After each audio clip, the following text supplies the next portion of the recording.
My tutorial video is on how to tumble, and today I'm going to teach you a variation of tumbling passes ranging from beginner level to more advanced. But all of this is going to be on dead floor and not like mat, so it's more of a school cheer type tutorial rather than an all-star.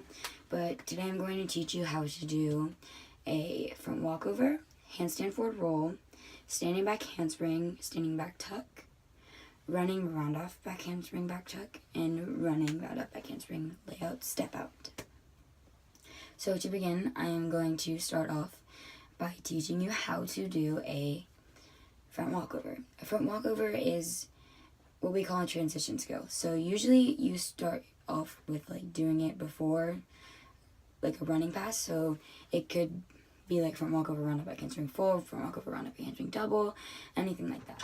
To begin the front walkover, you're going to lunge, get in a lunge. Whichever leg is more dominant should be in front. And you're going to raise your arms to your ears like this. And then you are going to kick your back leg up, which is your less dominant leg, and push off of it and reach your hands to the ground. And then continue to drive your leg over and then continue to look at your hands until you feel your body pick itself up. Ooh, yeah. Ooh. Okay, for the handstand forward roll, you're going to begin exactly like the front walkover. In a lunge with your dominant leg forward, you are going to begin with your hands above your head like so, just like the front walkover, and you are going to drive your back leg up to a handstand. And whenever you're in the handstand, make sure you maintain a hollow body position, squeezing your core and squeezing your arms to your ears. And as you are in this position, hold it for a split second. Usually we count to 3 or probably less.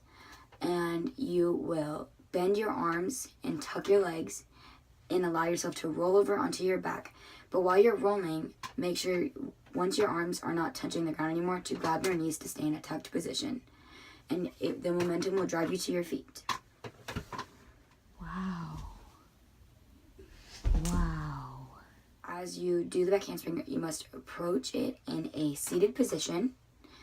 And as you are in that seated position, you're going to jump as hard as you can and put your arms above your head and look back a little bit, but make sure your eyes stay to where you can see your hands. So whether it's out of your peripherals or not, just make sure you can see your arms in some way, shape, or form. And then you are going to push off your hands, flick like this, and it will drive you to your feet. For the next skill, I will be teaching you a standing back tuck. For the standing back tuck, you are going to start in a seated position with your arms back, and you are going to jump as high as you can, bringing your arms above your ears like so.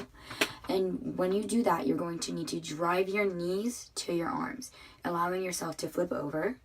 And once you spot the ground, straighten your legs.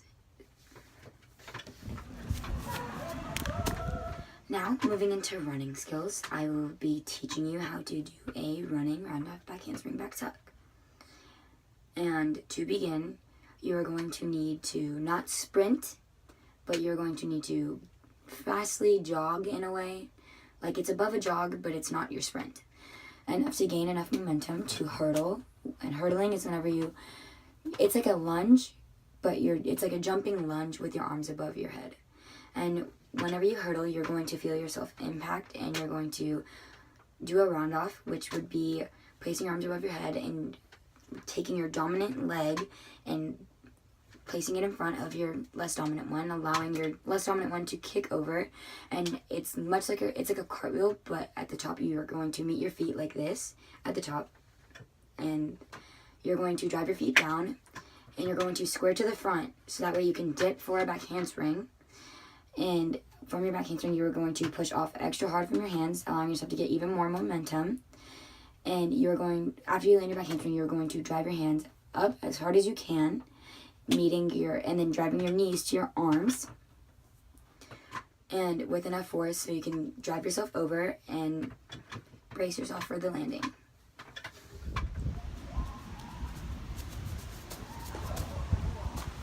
The final skill I'm going to be teaching you is the running round off back handspring layout step out.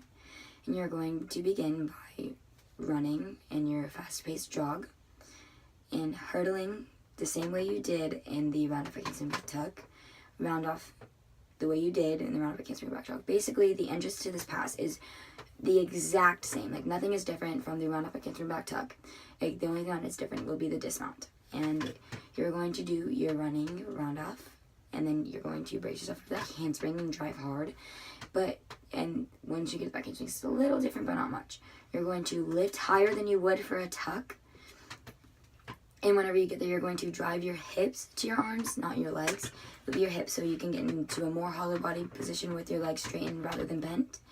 And whenever you get to the top, you're going to kick one of your legs out. Usually it's your dominant leg, but some people, it just varies on like the way you are. It depends on which leg you feel more comfortable with. But for me, it's my dominant leg, so I kick my dominant leg out almost like a scissor. So in midair, your legs are going to look like this. And that's going to be at the very top. So once you get to the very top, kick your legs out for like a split second, and then drive your less dominant leg to your dominant leg that's already being kicked out. And it'll drive them together, allowing you to land with your feet together.